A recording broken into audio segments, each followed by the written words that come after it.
भगवान बुद्ध ने बताया कि सही मार्ग ना तो भोग का है ना ही कठिन साधना का है।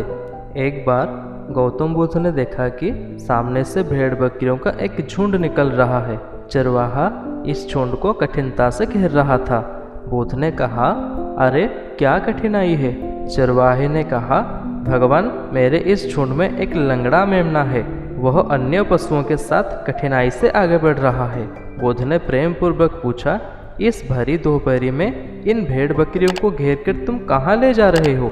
चरवाहे ने उत्तर दिया, मुझे राजा की आज्ञा मिली है कि आज सायंकाल राजा यज्ञ करा रहे हैं, उसमें बलि के लिए 100 भेड़ बकरियों की आवश्यकता है, अतः उनके वहां पहुंचाने जा रहा हूं।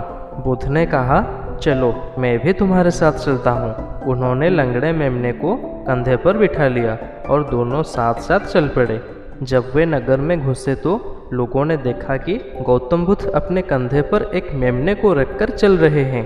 कुछ लोग उन्हें जानते थे और कुछ नहीं भी जानते थे, पर उनके बारे में सुन रखा था। लोग बोले, देखो यह वो तपस्वी जा रहे हैं जो सामने पहाड़ी पर रहते हैं, कैसे शांति के अवतार हैं।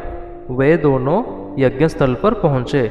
राज सेवकों ने भेड़ बकरियों को गिनना शुरू किया, पर जैसे ही यज्ञ स्थल पर नियुक्त व्यक्ति पशु की गर्दन काटने वाला था, बुद्ध ने कहा, राजन, वधकर्ता को खड्ग मत चलाने दो, पहले वह मेरे गर्दन पर खड्ग चलाए। हे राजन, पशुओं को छोड़ दो। वह राजा भगवान बुद्ध के आगे नतमस्तक हो गया। उसने बलि के लिए मंगवाए सारे पशुओं को छोड़ दिया और इस प्रकार उस राज्य में हिंसा का हमेशा हमेशा के लिए नामो निशान मिट गया।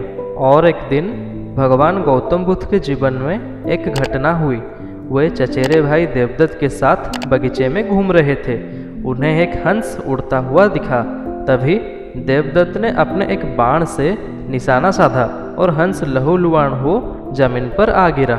बुद्ध ने दौड़कर हंस को उठा लिया, बाण निकालकर उसकी मरहम पट्टी की। बुद्ध घायल हंस की सेवा कर रहे थे, तभी देवदत्त आया और हंस पर अपना अधिकार जताने लगा। बुद्ध के मना कर देने पर विवाद हुआ और दोनों राजा शुद्धोधन के पास पहुँचे। उन्होंने दोनों की बातें सुनी और निर्णय दिया कि प्राण लेने वाले से प्राण बचाने वाला बड़ा होता है, इसलिए हंस पर बुद्ध का ही अधिकार है। मानव समाज को शांति की ओर बढ़ना पड़ेगा। व्यर्थ के तर्कों से बाहर निकलने में ही उसकी भलाई है। जब तक मन में स्वार्थ है तब तक मानव सुखी नहीं हो सकता। अधिकार और कर्तव्य की परिभाषा को बड़ी सूक्ष्मता से समझने की जरूरत है। गौतम बुद्ध के जीवन से जुड़ी आगे ऐसे ही कहानियों को जानना चाहते हैं तो हमारे चैनल को जरूर सब्सक्राइब कीजिएगा। आपका मंगल हो, आपका कल्याण हो।